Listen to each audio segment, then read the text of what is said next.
लोगोफोर, आंनि मुङा थरायना प्रेमालि बसुमतारी। दिनै आङो दोंसे खन्थाइ आरो गोदानै आवरायनो आखायाव लादों। बे खन्थाइखौ आंनिसिम दैथायहरदों थरायना बोहैथि बर'। खन्थाइनि मुं उन्दुगादुरिजों बुहुम बिखानि। फैदो दानिया जों बिथांनि खन्थाइखौ खोनासंलांदिनि।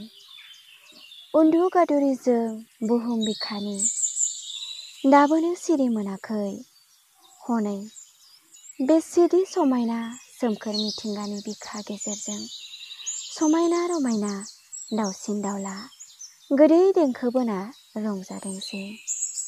जोंखौ नुनानै दाउसिन दाउलाफोराबो जोंखौ फोजाखांनो आवगायबोदोंसै।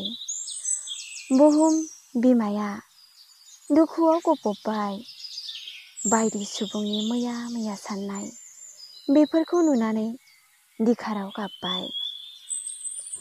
बिमानि मेगनजों बोहैनो हमदों मोदै, हुगारनो रावबो गैया।